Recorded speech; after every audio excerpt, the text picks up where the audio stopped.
nous avons la coutume, donc à Notre-Dame de Domanova, de méditer chaque samedi, nous arrêter avant de célébrer la messe, de méditer un moment avant de nous laisser envahir par la présence de la grâce.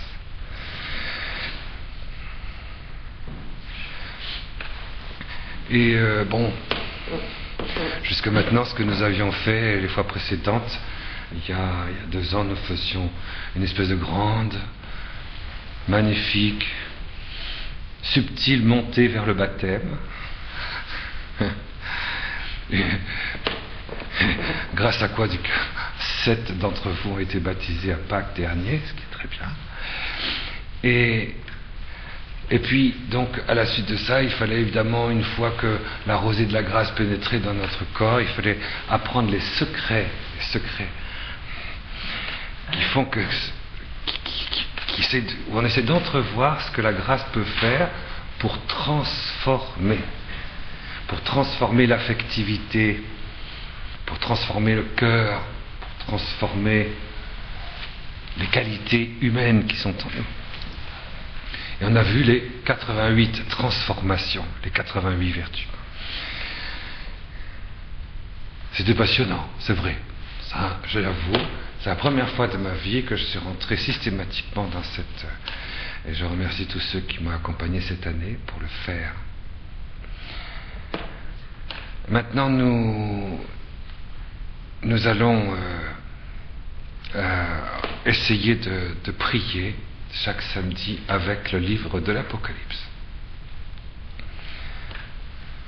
C'est un exercice différent, c'est tout à fait autre chose, encore que c'était une chose tout à fait extraordinaire que de découvrir de manière claire, limpide,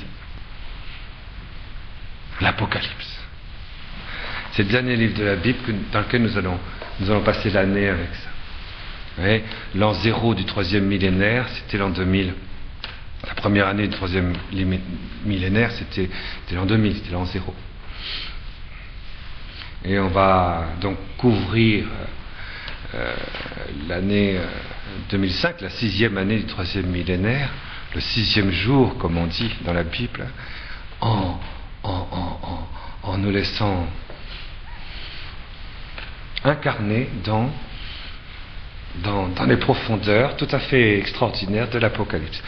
Voilà, c'est un petit peu ce que nous désirons faire. Je tiens à vous dire une chose, c'est que c'est quelque chose qui est très simple à faire à la fois, mais vous ne trouverez pas ça dans les livres, vous ne trouverez pas ça dans les discothèques. Pourquoi ? Parce que c'est un exercice communautaire. Quand vous lisez un livre, vous faites un exercice personnel. Quand vous écrivez un livre, vous faites un exercice personnel, tandis que la lecture, du moins l'imprégnation des mystères cachés et qui nous sont donnés et qui s'illuminent à l'intérieur de nous dans le livre de l'Apocalypse, ça, c'est un exercice qui est sacral, communautaire, et ça appartient à l'arcane et au secret du christianisme. C'est la révélation, l'Apocalypse, apokalypsos en grec, c'est le dévoilement. C'est le dévoilement. Révélation de la révélation. La révélation est déjà un secret extraordinaire que peu pénètrent, très peu, parce qu'ils en restent à la surface des Écritures et ils ne rentrent pas dans les secrets divins. Mais déjà, malgré ça, il y a dans la révélation, quand Dieu parle, et que ça y est, on entend cette révélation, on la comprend, on la pénètre. Une fois qu'on est dedans, il y a un autre secret. C'est le secret de ce secret divin. Et ça, c'est l'Apocalypse. Apocalypsos, Apocalypse, le dévoilement, la révélation de la révélation. C'est le... Et ça, personne ne peut accéder à l'Apocalypse tout seul. Par définition, la révélation de la révélation, c'est quelque chose qui est terminal et qui appartient à tous. Et c'est pour ça que les prémices les prémices de la découverte, de l'expérience de l'Apocalypse. Expérience qui n'est pas humaine, c'est une expérience qui est spirituelle, qui est sensible. Hein. On aura l'occasion de le constater. Mais c'est une expérience qui est théologale, c'est une expérience qui est purement divine. Et que la mendication du livre de l'Apocalypse fait jaillir à l'intérieur de nous. Ça débloque tous les verrous. C'est extraordinaire. Or, Dieu sait qu'on est bloqué de tous les côtés. Hein. Ça manque d'huile dans les rouages, ça c'est évident. Ça c'est un secret pour personne. L'Apocalypse n'a pas été le dernier livre qui a été écrit de la Révélation. Hein. Il y a eu tous les livres ont été écrits de la Révélation, la Torah pour commencer, par Moïse, qui est le premier inspiré. Et puis tous les apôtres et les évangélistes ont écrit leurs écrits, Saint-Pierre, Simon, Jude, Jacques, Matthieu, Marc aussi. Et Jean, lui, n'a rien écrit. 50 ans après la mort de tous les apôtres et de tous les évangélistes, il est encore vivant. Il est vieux et il a eu une vie quand même. C'est bien de savoir par qui l'Apocalypse est passé quand même, parce que Dieu est passé à travers quelqu'un. L'Apocalypse, c'est une, je m'excuse de cette petite parenthèse, l'Apocalypse c'est une Haggadah. Une Haggadah. Ah, ceux qui ne connaissent pas ce mot, il faut qu'ils le connaissent. C'est une Haggadah. Haggadah, c'est un mot hébreu, je m'excuse, mais il est intraduisible. Alors bon, dites Haggadah et puis c'est tout. C'est une Haggadah. C'est une Haggadah. Ça veut dire la Haggadah, c'est quand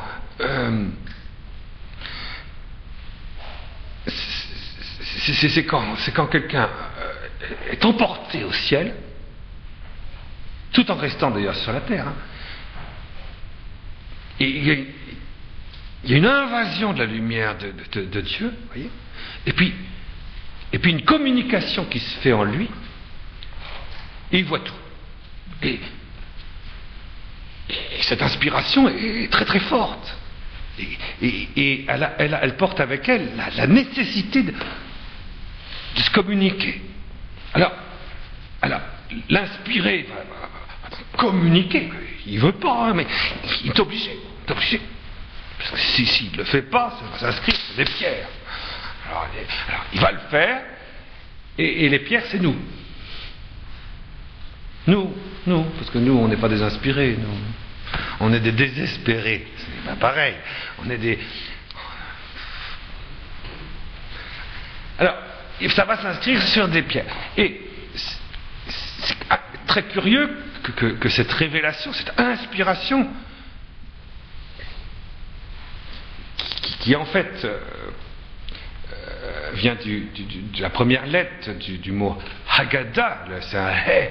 Le He, c'est le secret qu'il y a dans l'unité du Père et de son Verbe. C'est ce secret qui s'incarne et qui se professe d'une manière parfaitement claire à celui qui est soufflé dedans, si je puis dire. Ça souffle tout. Alors, il va avoir cette révélation et il va l'inscrire. Il va l'inscrire, il va la communiquer. Bon, et comme il est seul, vous comprenez, il l'inscrit sur une tablette. Et du coup, les cœurs de pierre, les petits piou-piou comme nous, on va lire ça, et il y a quelque chose de très curieux, c'est que si j'aime, si je suis en communion, comment dirais-je, ardente, enfin, c'est pas le mot, en communion mystérieuse, c'est mieux, mystérieuse avec celui qui a reçu la révélation en question, voyez ? Une communion mystérieuse avec lui fait que l'inspiration qu'il a à travers l'écriture divine qui est passée par lui, si je puis dire, va me donner quelque chose de son inspiration à lui. Et c'est pour ça que le mot Haggadah se termine aussi par un He. Ça commence par l'inspiration et ça se termine en celui qui le lit par l'inspiration. Par l'inspiration, par la respiration, par l'expiration, par la conspiration d'une inspiration éternelle. Oh, c'est extraordinaire. Haggadah. Haggadah. D'abord l'inspiration. Et entre les deux, il y a le nugget, c'est-à-dire, on est face à face. Face à face. Là, il y a quelque chose dans la foi qui est impossible s'il n'y a pas cette communion surnaturelle et mystérieuse avec l'inspiré. L'inspiré par excellence, c'est Jésus.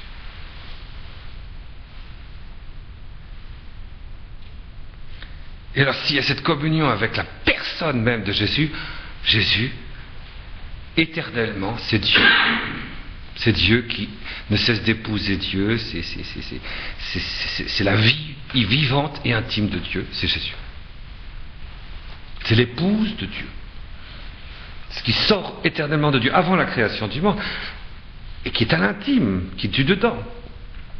Cette vie divine, ce souffle divin, cette lumière, ce face-à-face intime et intérieur, c'est Jésus. Jésus est Dieu. Et nous rentrons en communion avec Jésus,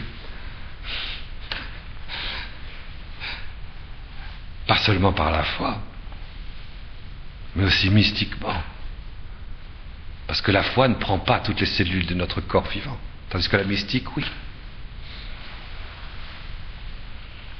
La liturgie ne prend pas toutes les cellules vivantes de notre corps vivant. La mystique, oui.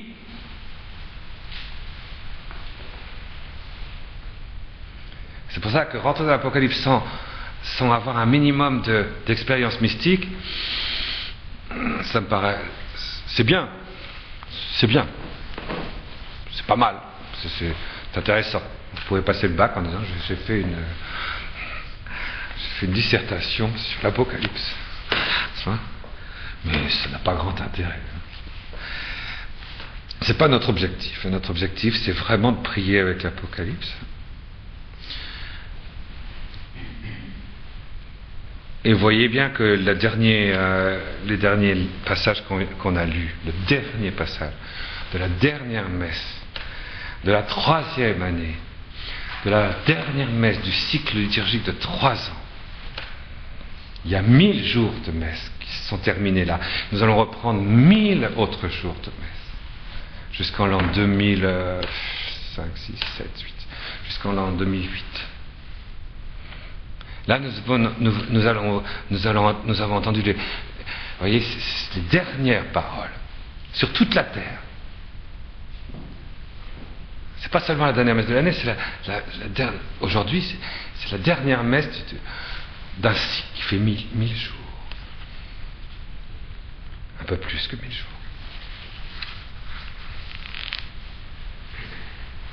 C'est extraordinaire. Et vous avez entendu vous-même Jésus qui dit, voilà, un fleuve d'eau vive se répand, c'est comme du cristal. On le voit à un moment donné, Moïse qui montait toujours au Sinaï, Moïse qui était un inspiré et qui a donné la première Haggadah de l'histoire de l'humanité, la Torah. À un moment donné, une fois, il est monté avec toute la communauté sur le Sinaï pour voir Dieu. Alors à ce moment-là, à un moment donné, il s'est passé quelque chose d'incroyable, il s'est passé quelque chose de tout à fait inouï. C'est comme s'il passait dans la lumière de Dieu, qu'il y avait une espèce d'immense torrent, qui en réalité est un immense espace, une espèce d'océan, qui est une mer insondable de cristal. Ce cristal était un cristal vivant, et tout enflammé. C'était un cristal vivant, transparent et rempli de flammes. Et ils étaient là, tous là. Et la voix de Dieu s'est fait entendre. Ouais, c'est ça la Haggadah. Faut comprendre que le peuple d'Israël a été marqué. Hein.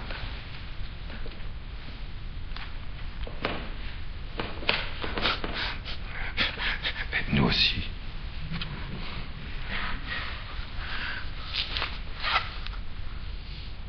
Et la parole que nous avons pour le dernier jour, c'est ça, hein, que Robert a lu, une mer de cristal, dans l'Apocalypse, vous voyez. Et tous ceux qui sont dessus, reçoivent la révélation éternelle. Heureux, heureux, heureux ceux qui lisent et entendent les paroles prophétiques du livre de l'Apocalypse. C'est ce que vous venez de lire. Heureux ceux qui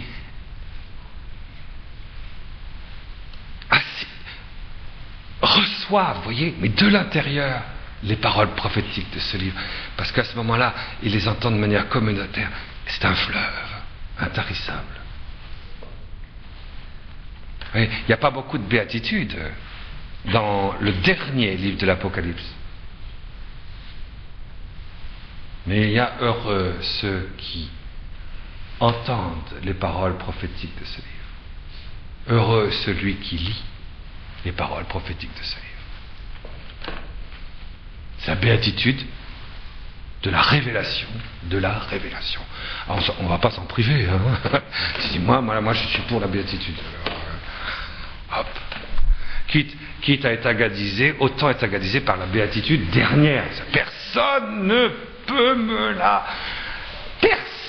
l'enlever, celle-là. Une fois que je l'ai, c'est fini. Vous comprenez? Même si le type il arrive, bouge pas. Il n'y a pas de problème. J'ai lu, j'ai entendu la parole. C'est extraordinaire cette parole-là, hein, que vous avez lue. Bon, très bien. Allez, ça suffit pour l'introduction. On attaque tout de suite. Eh oui, il faut rentrer tout de suite. Alors, donc, Saint Jean, oui, j'en étais là. C'est lui qui a reçu la révélation. C'est lui qui est l'instrument de la Haggadah. De la Haggadah éternelle, de la Haggadah dernière, celle qui ne s'éteint pas. Il a survécu 50 ans à tous les autres apôtres qui sont tous morts martyrs. Crucifiés, écorchés vifs, transpercés, massacrés. C'était merveilleux la vie des apôtres.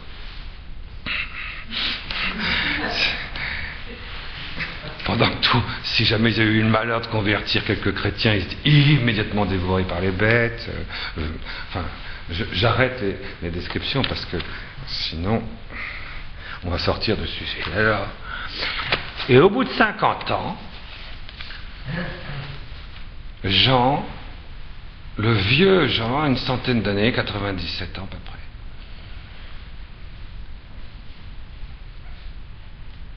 vers l'âge de 17 ans et 18 ans par là, même un peu avant, il a quitté la maison de son père, qui était en Galilée. Il est parti un peu au sud, sud-est, et là il y avait un ermite. Il s'appelait Jean, lui aussi, Yohanan. Et Jean, depuis l'âge de 2 ans, avait été lâché au désert par la puissance de Dieu et pour échapper aussi au massacre d'Hérode, au massacre des innocents. Et il se nourrissait depuis qu'il avait l'âge de 1 an ou 2 ans, tout seul, au désert, de racines, de lait et de miel. Il était pris depuis avant sa naissance par la Haggadah de Marie. C'est la visitation, vous voyez, que Marie, elle a pénétré de sa propre Haggadah. Et la Haggadah de Marie, c'est le corps du Christ. Hein. Faut pas l'oublier. Hein.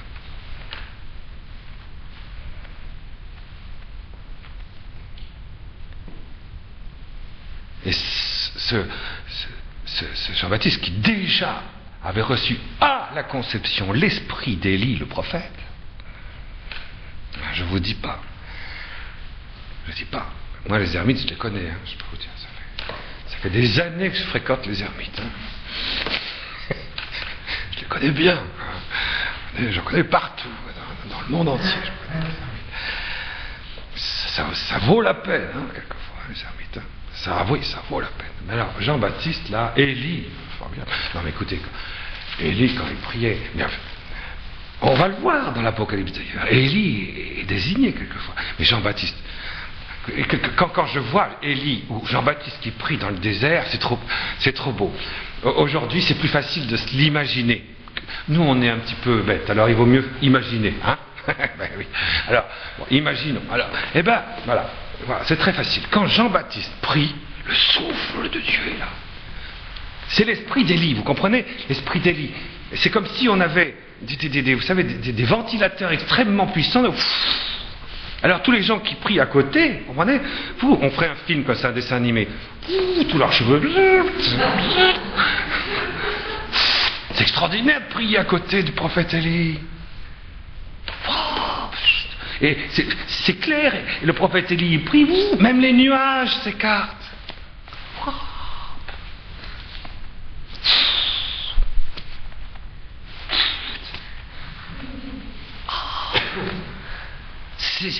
Alors Jean, lui, voilà, il a dit, mais je vais y aller, moi, je ne veux pas rester à pêcher des poissons avec papa, quoi, et avec Jacques.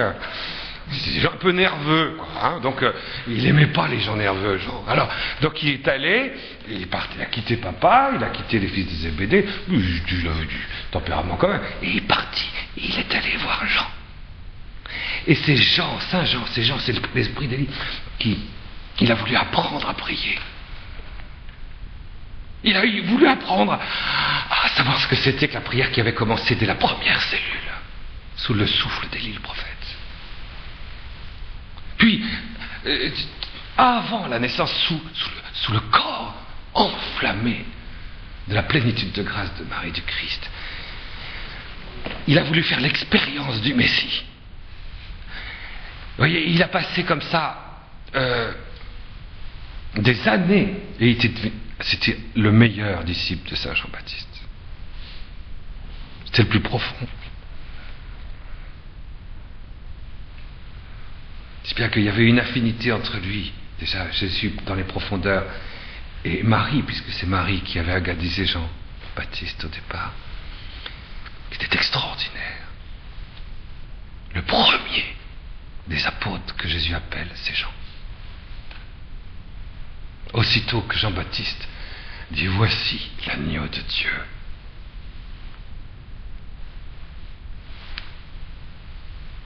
Et Jean a reconnu tout de suite la brise extraordinaire qui sortait de lui. Il a quitté Jean et il a suivi l'agneau.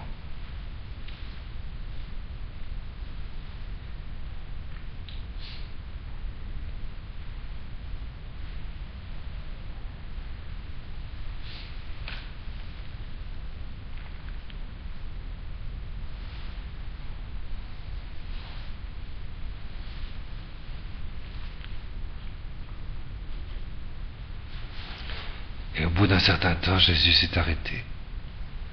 Il s'est retourné. Il a dit, qui cherchez-vous?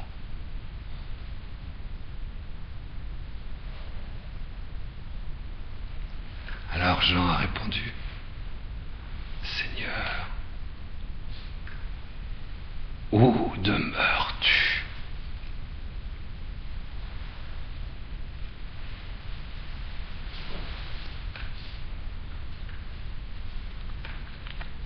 Je ne sais pas si vous auriez dit ça.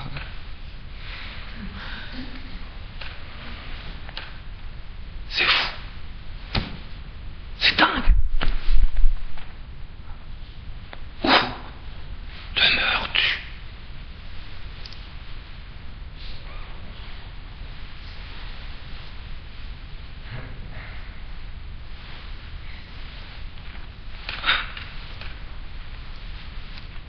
Il y avait André avec lui.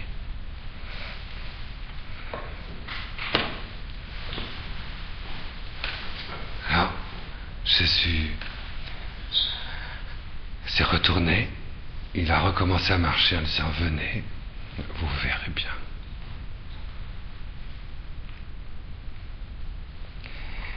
Et la réponse de Jésus, c'est l'Apocalypse.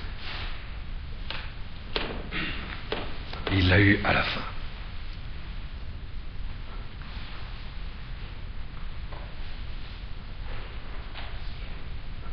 C'est la seule chose qui nous intéresse en Jésus. Si on est sous le souffle spirituel des profondeurs humaines réveillées par Dieu, si on est normal, quoi, c'est l'Apocalypse. Attends, pas l'Apocalypse, non,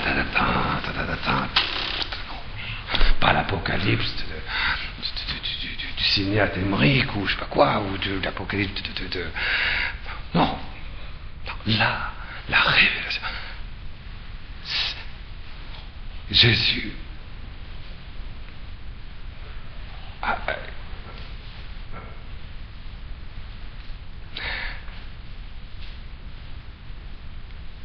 quand il était sur la croix, Yohanan était là. Et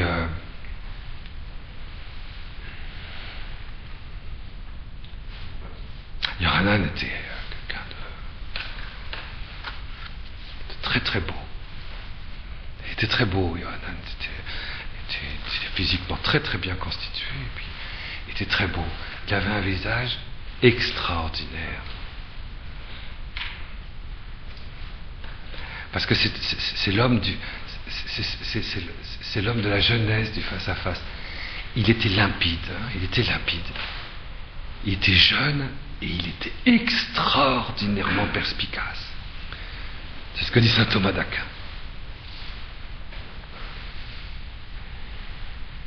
Et il était au pied de la croix. Et Jésus, lui, était défiguré. Le visage de Dieu dans le Christ crucifié était tellement défiguré qu'on pouvait, en le regardant, se demander même s'il s'agissait là d'un homme. Vous savez, quand on regarde le film de Mel Gibson, on voit que c'est un homme. Dans la réalité, on pouvait vraiment se demander, on pouvait se poser la question, est-ce que c'est un homme? Tellement il était ravagé.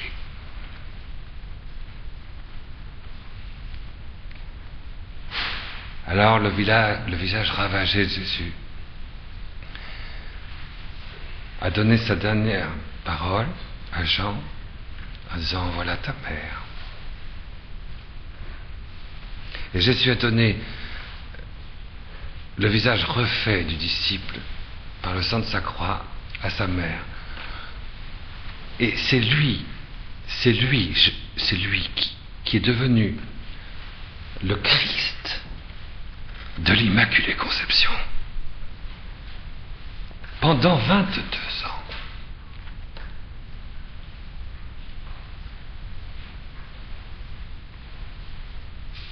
Pendant 22 ans.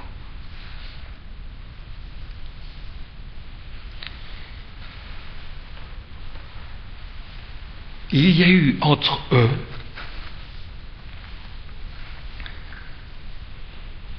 quelque chose qu'il est strictement impossible à décrire.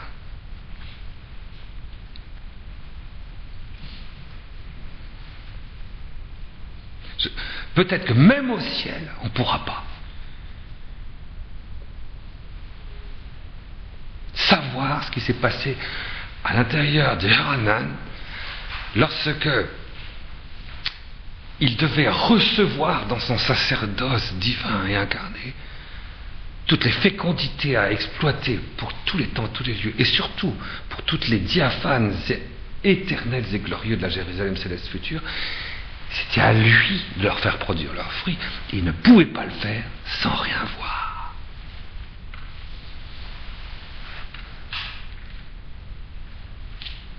Pendant 22 ans, et de plus en plus intensément,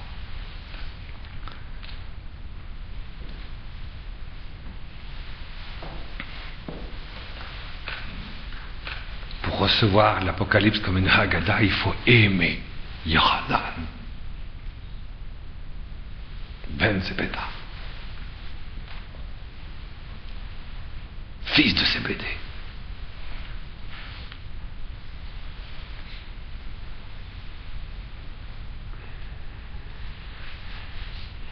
Il faut l'aimer, il faut sentir.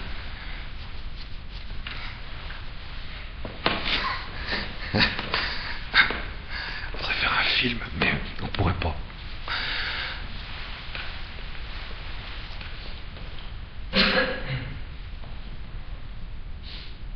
Et puis Marie est partie. Mais la vie de cet homme, c'est incroyable. Marie est partie. Elle s'est endormie. C'est lui qui a fait croître, grandir physiquement, dans son sang, dans sa chair, dans son intelligence contemplative, dans son affectivité toute donnée au mystère de l'agneau glorifié. C'est lui qui a fait croître, grandir, intensifier les espaces intérieurs et incarner l'Immaculée Conception jusqu'à ce qu'elle arrive avec une grâce à devenir, à être corporellement grâce d'affinité avec Jésus ressuscité d'entre les morts. Du coup, l'Assomption était possible, la complémentarité de la nouvelle Ève, du nouvel Adam était possible, l'endormissement s'est fait, et l'Assomption de la Jérusalem spirituelle incarnée dans la gloire s'est réalisée. C'est la fécondité du sacerdoce de Yohanan qui a fait ça. Jésus prêtre éternel, s'est servi d'un prêtre, Saint Jean, pour obtenir de la terre l'Assomption de l'épouse, la nouvelle Ève, elle qui était tombée, la femme. C'est Jean qui l'a permis son relèvement. Et après ça, il y a eu un silence. Vous voyez, si vous voulez un petit peu des dates, Jean est né environ en l'an 7 après Jésus-Christ. Puis, il a recueilli Marie comme chez lui. Chez lui, c'est-à-dire à l'intérieur de lui, comme d'ailleurs à l'extérieur. À partir du moment de l'an 30 jusqu'en l'an 53 à peu près. C'est en l'an 53 qu'a eu lieu la dormition et l'Assomption de la Vierge.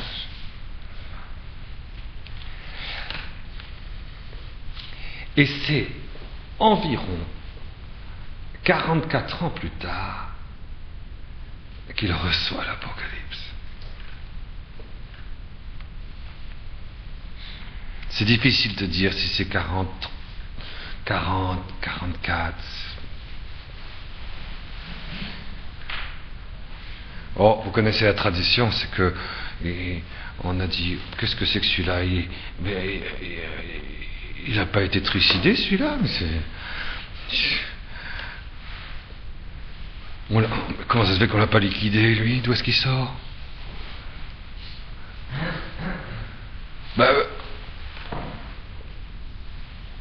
Oui. Alors, on le prend, tu vois, on va faire... Vous voyez, à Éphèse, on prend, puis c'est l'Empire romain, donc on met au bout d'une ficelle, après l'avoir flagellé, hein, il n'y a plus de peau, hein, tout ça, la peau du vieillard, il avait 80 je sais plus 90 ans, hein, 92 ans, il était tout déchiré, quoi, et puis, tout déchiré, on l'a plongé dans l'huile bouillante. Mais, n'oubliez pas, il connaissait l'histoire du ventilateur. Alors, quand il est sorti, sa peau était rajeunie. Il était tout frais. Il était bien au-delà de Daniel, qu'on avait plongé dans la fournaise et qui avait rafraîchi la fournaise de Babylone. Saint Jean était bien plus que ça. Et comme dans la loi romaine, on disait si une mise à mort effective n'a pas été suivie de mort, eh ben, on ne peut pas le remettre à mort une seconde fois. Du moins, c'était une loi qui était intervenue dans l'Empire romain après les premières persécutions. Et donc, c'est pour ça qu'on l'a exilé dans l'île de Patmos. Et dans l'île de Patmos, qui est dans la mer Égée, vous voyez, vous savez, l'Adriatique, la Grèce, la mer Égée, l'Asie mineure, Éphèse, qui est au bord de la mer. Il y a une petite colline, c'est très très beau, et puis et vous avez au-delà dans la mer, vous avez une île, et c'est là qu'on l'a exilé. Et là, 40 ans après, ouais, c'est 40 ans, il faudrait rester longtemps sur ces 40 ans-là. Hein. Ça, il faudrait rester longtemps. C'est dommage, hein, qu'on n'ait qu'une vie. Hein. Bon. Ça fait rien. Hein. Bon, alors, pendant ces 40 ans, vous comprenez que Marie, elle a dit, ah bon, maintenant que je suis arrivé au poste, tu te débrouilles. Hein? Tu te débrouilles. Hein? Non. Ça ne doit pas être comme ça, je pense. Sûrement pas. Donc, qu'est-ce qui s'est passé pendant 40 ans?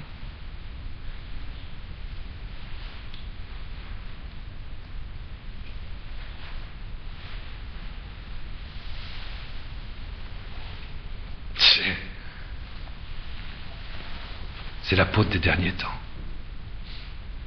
C'est l'apôtre de la Jérusalem éternelle. Il a été pendant 40 ans l'apôtre de la Jérusalem glorifiée, de l'humanité intégrale ressuscitée d'entre les morts.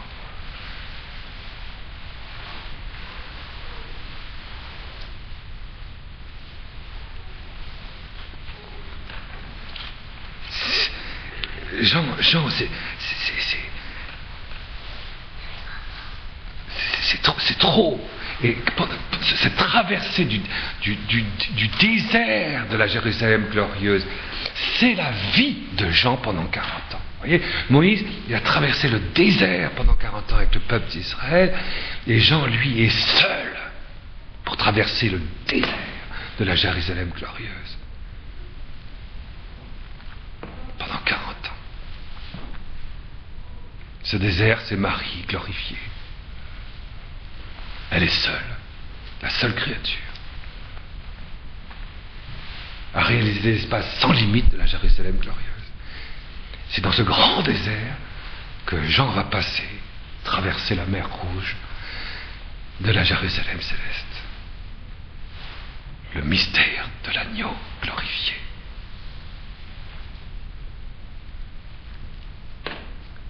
C'est lui qui donne au sacrifice eucharistique sa dimension glorieuse.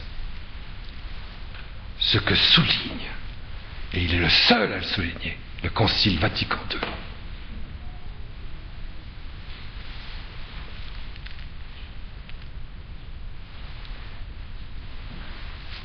Et c'est au bout de ces 40 ans, mais véritablement inouïs, quoi, bon, de Jean, que d'un seul coup,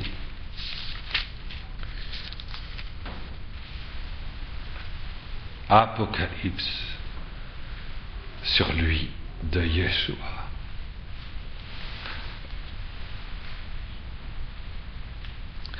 Dévoilement, Apocalypse sur Jean dans cette île de Yeshua, tandis qu'il est en train de faire cette traversée du désert. Il touche la terre promise.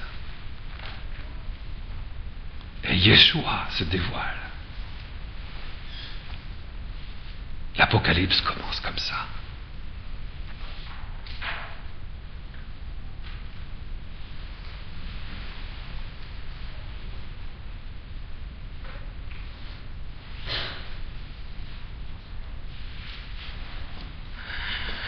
Apocalypse de Jésus, le Messie.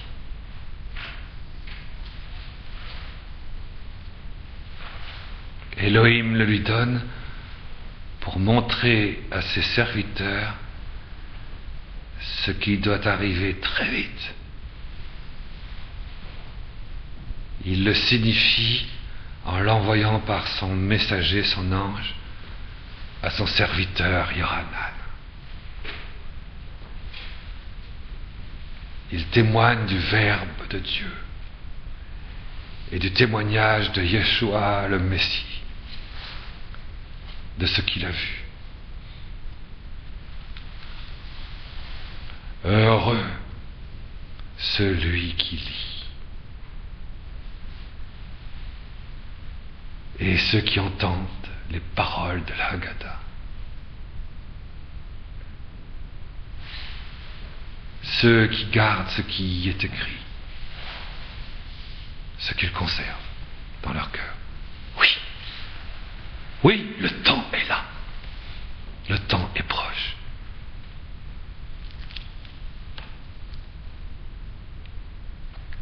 Ça, voilà. Nous sommes chrétiens. Et donc ça nous touche.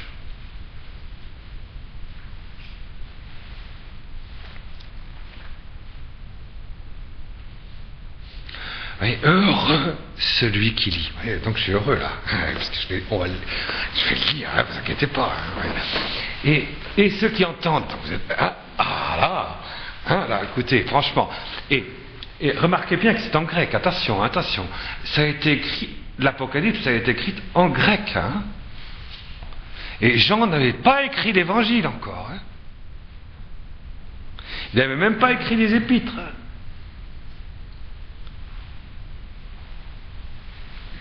Il ne voulait pas écrire, il savait très bien.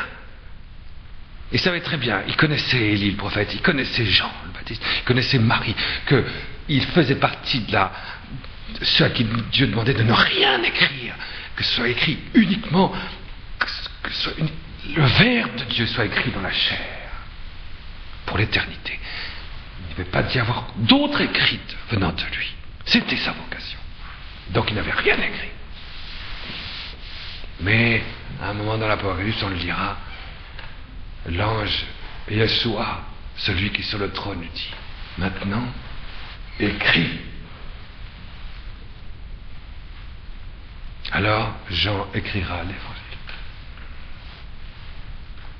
Mais l'évangile de Jean, si vous voulez le lire sans avoir rien compris à l'Apocalypse, eh bien, je m'excuse, mais c'est qu'il y a un problème.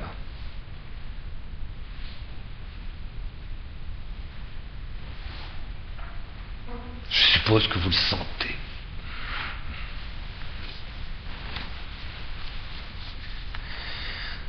Heureux donc celui qui lit. Et ceux qui entendent. Ah, alors là, c'est en grec, donc il a été écrit. Ah, il a été écrit en grec. Oui, il a été écrit en grec. Et donc c'est bienheureux celui qui lit. Kai, vous faites E-T. Hein? Et là, en grec, c'est Kai. Et Kai, ça ne veut pas dire et. Mais on ne peut pas le traduire, ne vous inquiétez pas. C'est pénible, hein, il faut l'avouer. Hein? En latin non plus. Ça veut dire à la fois et, ça veut dire à la fois unité, hein, c'est spirituel, c'est un mot, c'est révélé, vous comprenez, donc c'est spirituel, donc c'est spirituel, ça veut dire, c'est sponsal si vous voulez.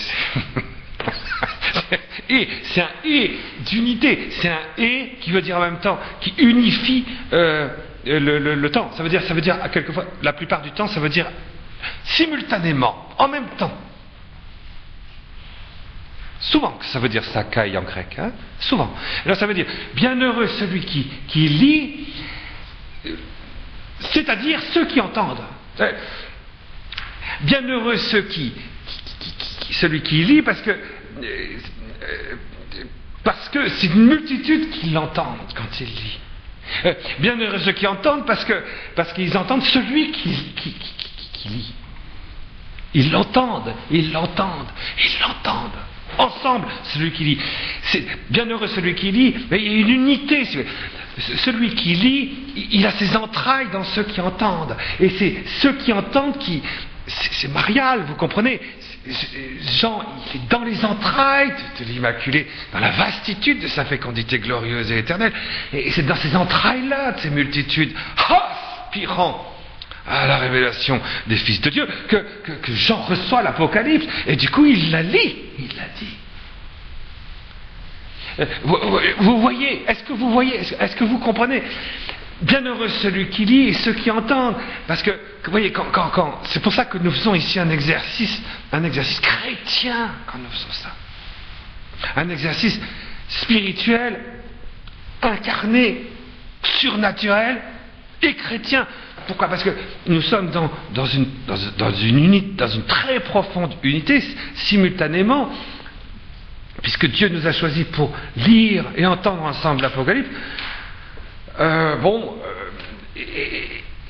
Mais vous comprenez que ceux qui, si l'aspiration de tous ceux qui entendent est là, alors le Saint-Esprit se saisit de celui qui lit. Et le Verbe de Dieu, le Père peut engendrer un Verbe nouveau, le Verbe de l'Apocalypse. Le Logos de l'Apocalypse. Vous voyez, eh bien, ceux qui sont source du dévoilement de l'Apocalypse, heureux sont-ils. Celui qui lit, c'est-à-dire ceux qui entendent. C'est chouette hein, de commencer comme ça. Hein. C'est pas mal. Hein.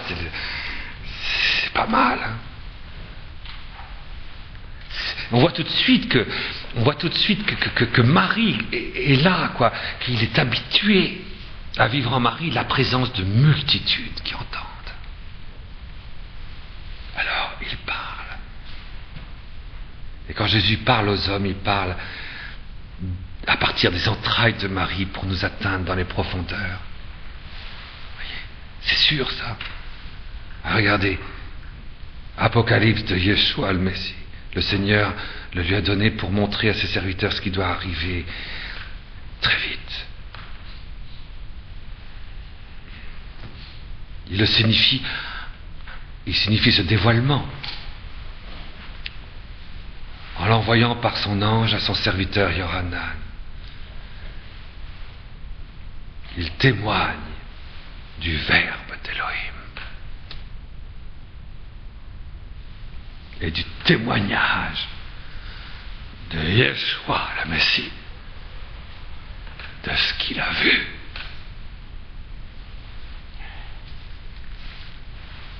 Le témoignage de l'agneau de Dieu, une fois qu'il a assumé l'Immaculée Conception dans sa chair, ce témoignage de Jésus agneau dans la gloire de la Jérusalem céleste qui est dans le désert de l'Immaculée Conception glorifiée. C'est ce témoignage que Jean a vu. C'est noir sur blanc, hein?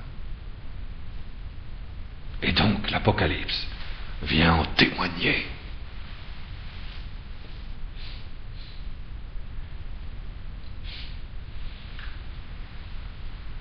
Heureux ceux qui lisent cela, c'est-à-dire ceux qui l'entendent, pour que celui qui le lit puisse le lire. Et c'est comme ça que commence l'Apocalypse. Ne vous inquiétez pas, on ira plus vite hein, après. Quoique c'est pas sûr, hein. Ça dépend pas de nous. Hein.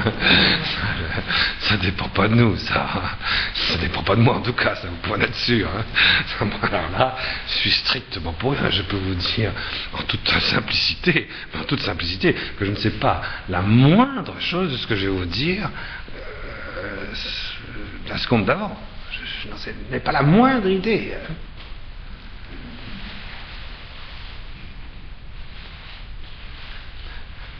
Ceux qui nous connaissent ici à Domenova savent que je ne fais jamais de conf. Hein. Des conférences. Oui. Alors, vous lisez le truc.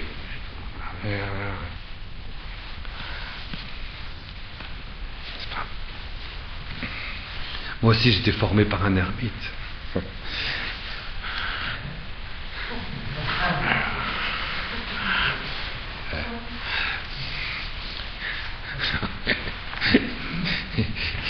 il avait été extraordinaire. Alors, le temps est proche. Dès que vous touchez ça, vous y êtes. Le temps est là. Le temps est proche. Oui.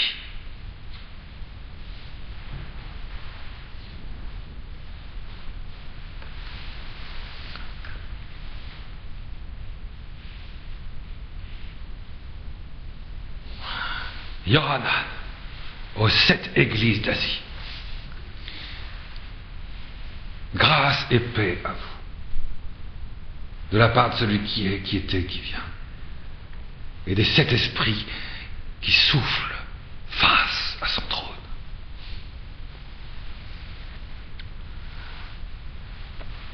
Vous voyez que c'est pas le même style que Saint Marc. Hein?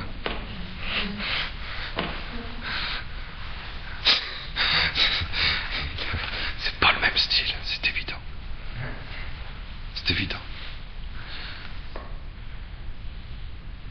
Alors, petite quand même parenthèse. On va être confronté, bien sûr, pendant la lecture du livre de l'Apocalypse, à une manière extrêmement juive de parler. Même si c'est écrit en grec, c'est une manière extrêmement juive de parler. C'est pour ça que j'ai pris la traduction. Cette traduction-là qui relitère le texte de l'Apocalypse en fonction de l'araméen et de l'hébreu.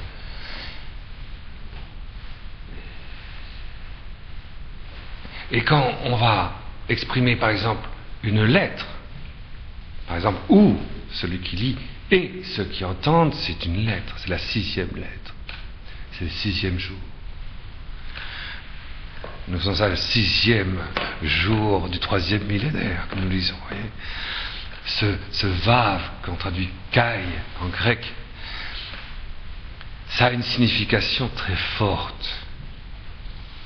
Je vais vous l'expliquer pour kai. C'est le vav, c'est une communion très forte et spirituelle de complémentarité et de fécondité, le vav. Mais les lettres aussi, et les chiffres également, ont une signification extrêmement forte. Parce que chaque lettre de l'alphabet hébraïque révélée par Yeshua sur le mont Sinaï à Moïse, il ne faut pas oublier que Yeshua, devant Moïse, a imprimé lui-même ces lettres sur le roc du Sinaï.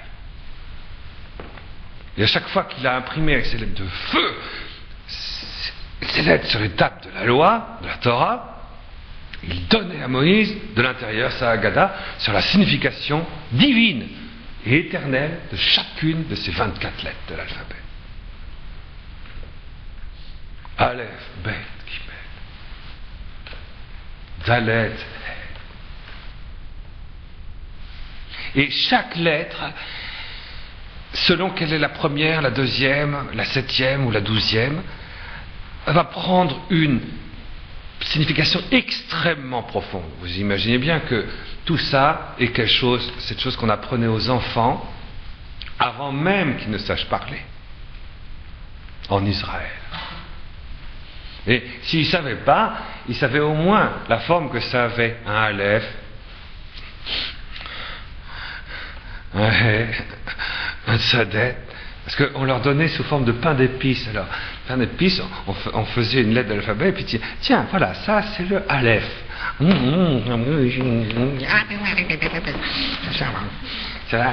Et puis à chaque fois on disait, ben voilà, je me rappelle que un jour je vais voir une de mes jeunes tantes. Et elle avait un petit garçon. Ce petit garçon, il avait quoi il n'avait pas 2 ans. Mais c'était un véritable démon. Bon, comme ça. Et elle était incapable de gérer son fils. Mais alors incapable. Hein. Et alors, son fils faisait ce qu'il voulait d'elle. Mais c'est une jeune femme très forte, très équilibrée, je veux dire, très... Elle a tenu, hein, attention, c'était pas rien, c'était pas là du tout. Non. Mais au bout de quelques mois, elle était au bord de l'hôpital, de l'hospitalisation, la pauvre. Incapable de gérer son. Elle n'était pas capable. Je dis, mais ma chérie, il faut lui parler d'Immaculée Conception. Je dis, ah, toi, tu ne m'énerves pas, hein.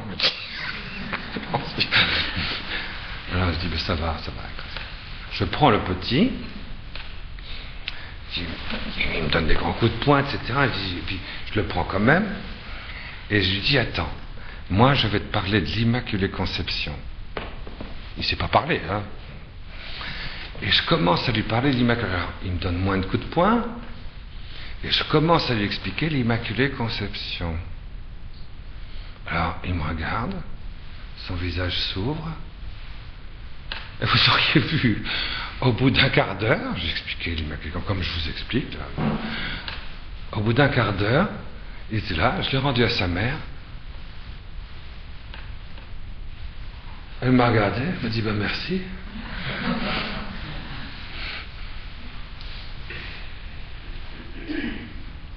Merci beaucoup. Je dis de rien. C'est tout simple.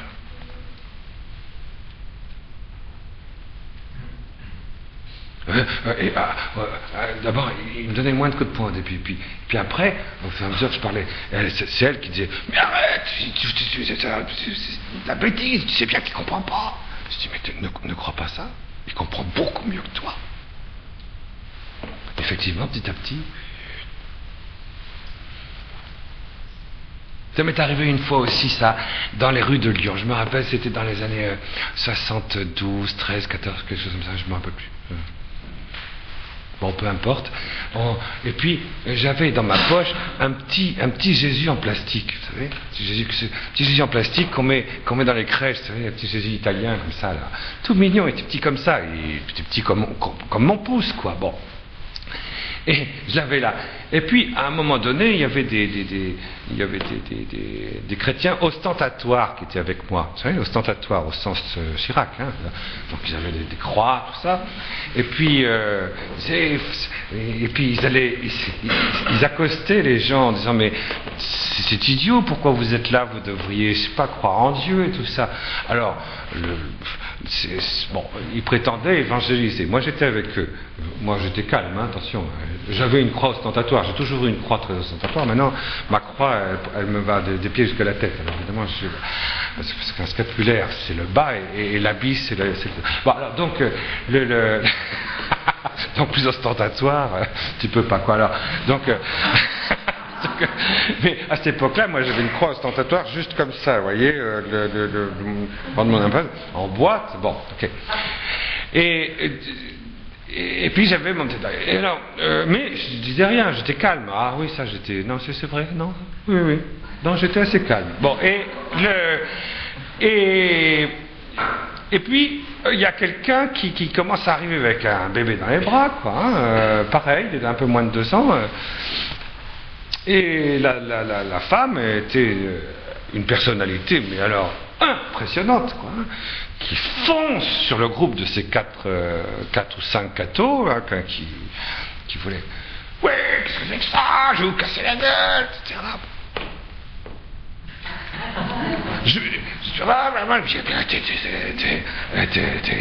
T'es terrible, hein. Alors, ils étaient tous terrorisés. Alors, moi, j'étais là au milieu. Oh, j'ai sorti mon petit Jésus de ma poche. Et j'ai fendu la foule, enfin, parce que ça, du coup, la foule s'était amassée, bien sûr, les gens s'étaient amassés. J'ai fendu la foule, je suis allé au milieu de mes 4 ou 5 cathos, machin, et je suis allé vers cette dame, et je suis allé vers le bébé, et je dis, oh, regarde. Regarde, c'est Jésus. Et il regarde rien.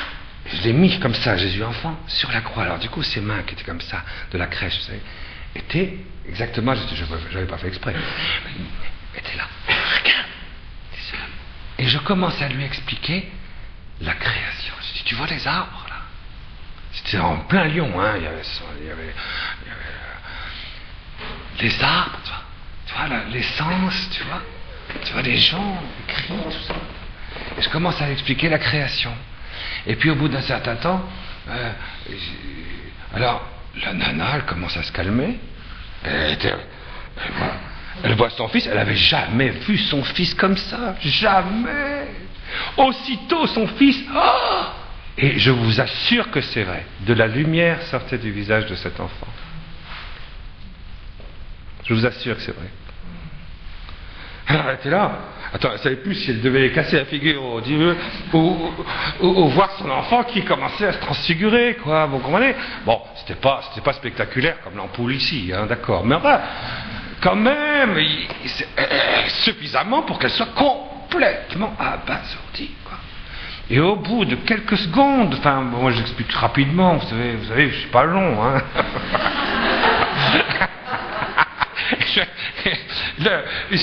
Alors, le gosse, il commence à parler.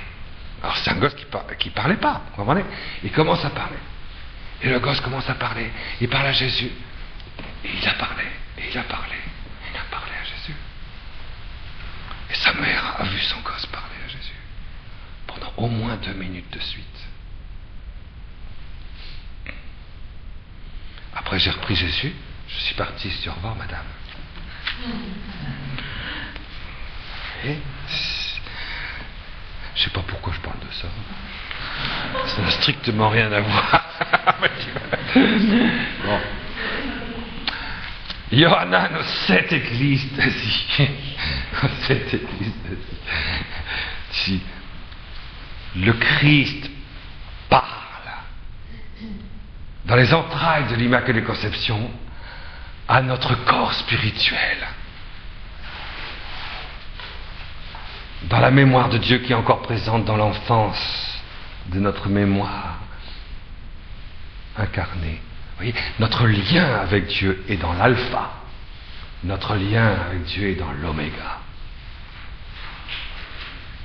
Et plus on est proche de l'alpha, plus on entend l'oméga. Et dès qu'on est dans l'Immaculée Conception glorifiée, on est tout proche de la conception du Verbe de Dieu. Dieu est conçu éternellement, et du coup on est tout proche de l'enfance absolue. Alors, il y a quelque chose d'universel, il y a quelque chose d'ouvert, il y a quelque chose de grand, qui ouvre le temps.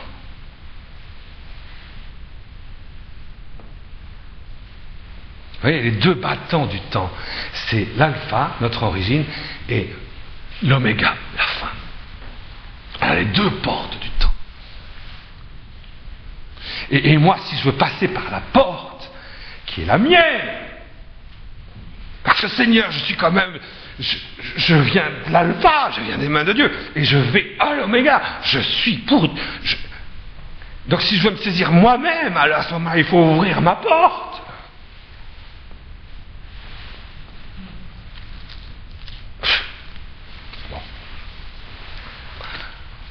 Yohanan aux 7 églises d'Asie. Alors, du coup, aux enfants, je peux expliquer ces choses élémentaires. Ce que c'est que le 1, ce que c'est que le 3.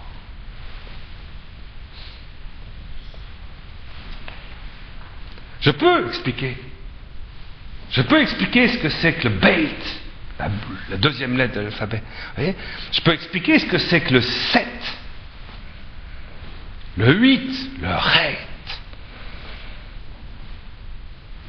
Vous voyez, on explique quand on mettait un petit gâteau d'épices en forme de Reit, la 8e lettre de l'alphabet, on le donnait au petit enfant, là, à 1 an et demi, disant, tu reçois le Messie. Parce que le Reit, la 8e lettre, c'est le chiffre du Messie, du Christ. Le Reit. Pourquoi? Parce qu'il y a un R dedans, comme le Resh. Voyez? Et le Resh, c'est la tête, le chef de tout au ciel et sur la terre. Et en même temps, il y a le Het. qui est dedans, parce que c'est le souffle du Saint-Esprit qui s'est emparé de celui qui domine le ciel et la terre. Et ça, c'est le Christ. C'est le Messie. Et c'est 8. Pourquoi? Parce que c'est la 8e lettre, parce que c'est toute la création 4 qui est entièrement embrasée par le Verbe de Dieu. Deuxième personne de la Très Sainte Trinité. 2 fois 4. Mais ça, un enfant le savait. Le petit enfant juif, il le sait, à l'âge de 3 ans, il le sait, ça. Sinon, il n'a pas le droit de passer à la classe supérieure après la maternelle. Vous comprenez? Donc 7, ça veut dire quoi? Lettre 7 existe. Donc il va falloir, quelquefois, je suis désolé, mais il va falloir retrouver cette enfance, cette liberté de lire l'Apocalypse de manière avec l'alpha de Dieu, parce que chaque lettre est divine, c'est Dieu qui parle. Dieu parle dans son Messie, c'est la 8e lettre, c'est le Red. Allez, c'est extraordinaire. Et 7, vous le savez sans doute, la plupart d'entre vous, la 7, c'est le rassemblement dans l'unité profonde de l'intérieur de l'un et de l'autre, de toute la création et de toute la Très Sainte Trinité. Donc tout est là. C'est la totalité de l'existence. C'est la totalité intime de l'existence, et de l'éternité et du temps. C'est 7. Donc l'être, donc la parenthèse est terminée, merci. Voilà. Alors bon, Yohanan aux 7 églises. Donc ça veut dire Yohanan désormais va s'adresser à l'église dans sa totalité. Dans sa totalité profonde. Les portes sont ouvertes maintenant. Et le vin est mêlé à l'eau. Voyez? Et le vin est mêlé au sang palpitant et glorieux. Le sang palpitant et glorieux est mêlé au feu. Le feu est mêlé à la gloire. La gloire est mêlée à la résurrection. La résurrection est mêlée au mystère de l'agneau. Et le mystère de l'agneau est mêlé à l'incréé des processions trinitaires. Voilà les 7.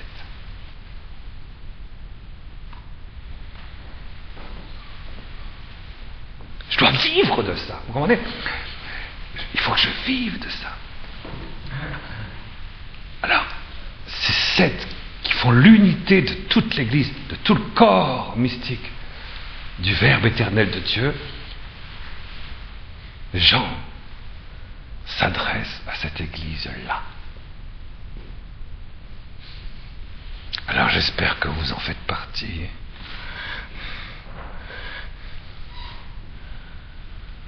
J'espère que vous en faites partie. Sinon, l'Apocalypse n'est pas pour vous.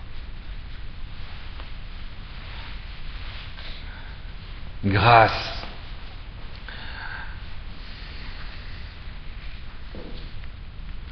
et paix à vous de la part de celui qui est, qui était et qui vient. Des 7 esprits qui sont en face de son trône. Pros, tout nous, vous voyez, de ceux qui sont pros. Et là, il a mal traduit, camarade. Pros, c'est pas vraiment face, c'est quand vous êtes à l'intérieur de quelqu'un et que vous découvrez toute sa vie intérieure, c'est ça, pros. Donc, et grâce, ça veut dire vie divine pour vous.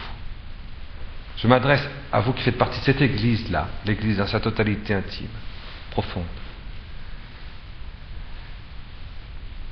Et là, vous allez recevoir la vie divine, grâce et shalom, la paix. Attention, la paix, shalom, un jour on va y revenir là-dessus. Pourquoi ce que ça veut dire exactement, concrètement. De la part des 7 souffles, cette rouarde de Dieu, des 7 esprits de Dieu, c'est-à-dire de l'Esprit Saint, de l'Esprit absolu de Dieu, de l'Esprit totalement intérieur de Dieu, de l'Esprit Saint.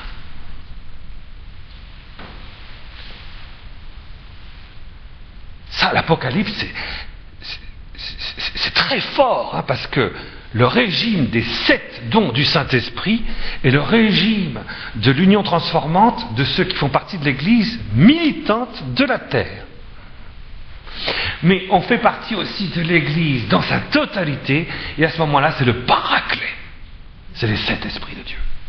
L'Esprit dans sa totalité. Ce n'est plus l'Esprit dans ses 7 dons, par la médiation de dons intermédiaires, c'est l'Esprit Saint lui-même qui souffle.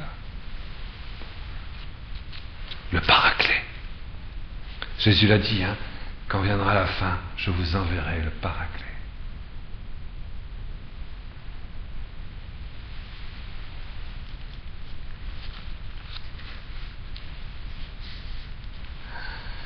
Il faut reconnaître que nous aurons l'occasion de prier avec ça, de nous laisser prendre par ça. Parce que au-delà de la transformation de la grâce, au-delà de la transformation divine de la paix, c'est-à-dire de cette mise en place totale de notre corps spirituel, au-delà de cette transformation, il y a la transverbération, et au-delà encore, il y a cette transspiritualisation, cette transparaclétisation. Et la voie d'accès, c'est la transsubstantiation.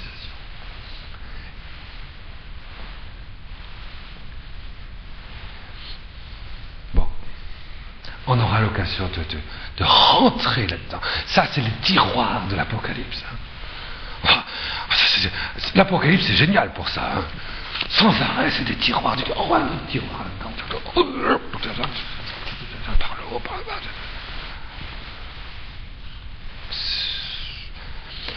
L'Apocalypse, c'est génial. Ça ne peut pas venir des hommes, ça ne peut pas venir d'un homme, c'est strictement impossible. Ça. Alors là, ça je peux vous le dire, c'est strictement impossible. Strictement impossible.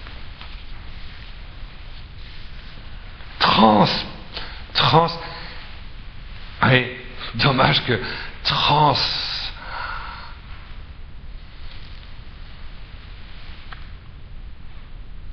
c'est l'Esprit Saint qui va saisir, qui va actuer tout ce que nous sommes en puissance.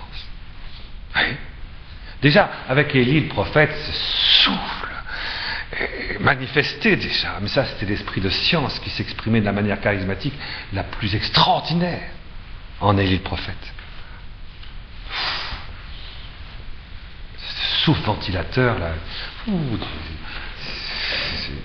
c'est merveilleux, mais quand c'est, voyez, mais quand c'est le souffle,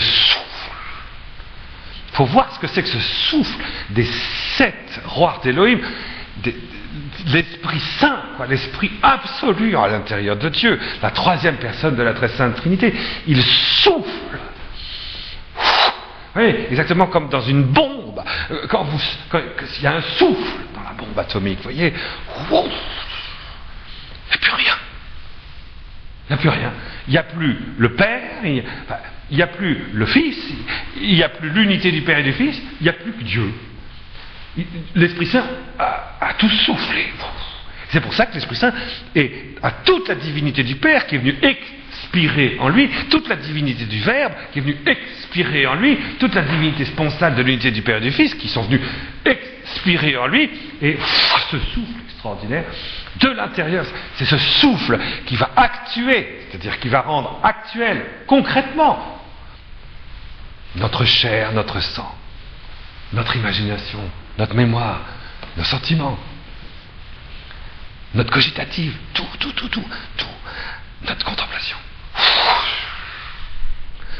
Sans nous supprimer, de même que l'Esprit Saint, quand il souffle dans la très sainte Trinité, ne supprime pas le Père, il ne supprime pas le Fils. Ils sont 3 et ils sont 1. Ils sont 1 puisqu'ils sont 3. Forcément.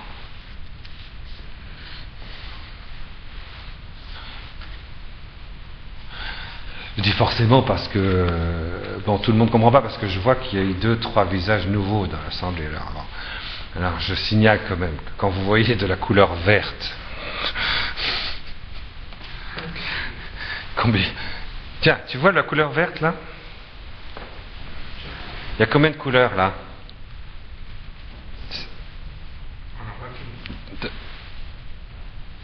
La couleur verte là qui est là, ça fait combien de couleurs?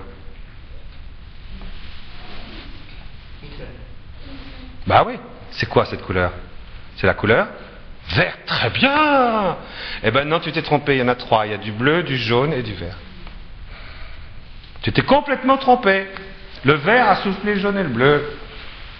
Il a aspiré le jaune et le bleu et du coup c'est du vert. Il y a 3 couleurs, il n'y en a qu'une mais il y en a 3.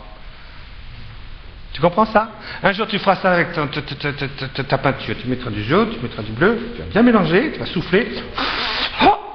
Et puis le jaune, tout le bleu et du vert. Donc le vert, il y a 3 couleurs et il n'y a qu'une seule couleur. Et ben la très sainte Trinité. Et à Dieu c'est pareil. Quand il y a la communion, et il y a quelquefois il y a des gens qui disent qu'est-ce que c'est compliqué la Trinité? Bon, la très sainte Trinité, le Dieu d'accord, la très sainte Trinité, c'est trop compliqué. Je dis attends, moi j'explique ça au gosse qui a 1 an et demi dans les bras de sa nana là, il n'a même pas baptisé. Et lui il comprend très bien alors. Avant d'avoir commencé à parler. Toi, tu ne comprends pas la Trinité, c'est très facile la Trinité. C'est comme l'homme et la femme qui s'unissent, ils disparaissent tous les deux, il y a une troisième réalité qui n'est ni homme ni femme. C'est la couleur verte de l'unité sponsale. C'est le secret de l'humanité, ça. C'est le secret de l'humanité.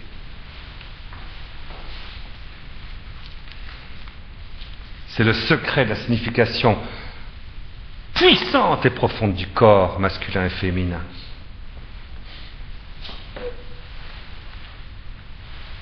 Vous voyez? Alors, 7 souffles qui sont en face, eh ben, cet esprit est dedans. Et il connaît ce qui est à l'intime du sein du Père, dans la vie. Du Fils, il souffle ça. Il le voit, et du coup il souffle. Et il est totalement ce souffle. Il est totalement souffle. Dieu est totalement souffle. Et vous voyez, ça, c'est ça qui va nous être donné dans l'Apocalypse. Hein. Ah oui, ah oui, ah oui. Ah oui, de la part de l'esprit des 7 souffles. De 7 souffles qui sont en face de son trône et de Yeshua, le Messie. C'est-à-dire, il y en a un autre que l'Esprit Saint qui est rentré dans la très Sainte Trinité pour souffler aussi comme le Saint-Esprit, le Père et le Fils dans l'Esprit. Et c'est Jésus qui a assumé Marie dans l'unité sponsale d'une seule chair glorieuse. Et ça, du coup, ils ont soufflé l'intérieur du Père et du Fils, comme l'Esprit Saint a soufflé. Et c'est ce même souffle, c'est pour ça qu'il y a marqué Kai, le souffle parfait du Saint-Esprit, c'est-à-dire Yeshua, qui a assumé Marie. Vous comprenez qu'on ne peut pas lire l'Apocalypse tant qu'il n'y a pas l'Assomption. C'est impossible.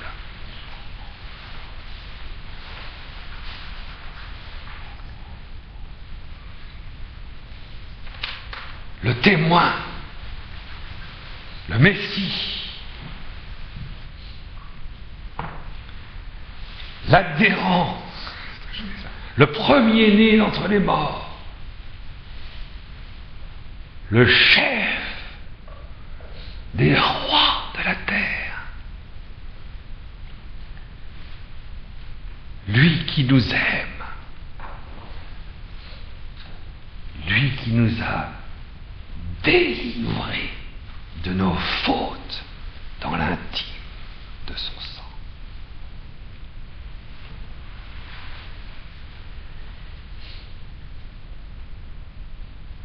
Vois, ça c'est Haggadah, hein, la Haggadah. Jean, vois, il le voit.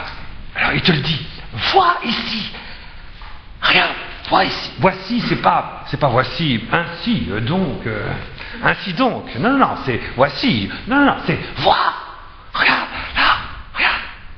Tu vois pas? Haggadah, tu dois voir la même chose que lui, hein. Il vient avec les nuées. Il vient dans les gloires. Il vient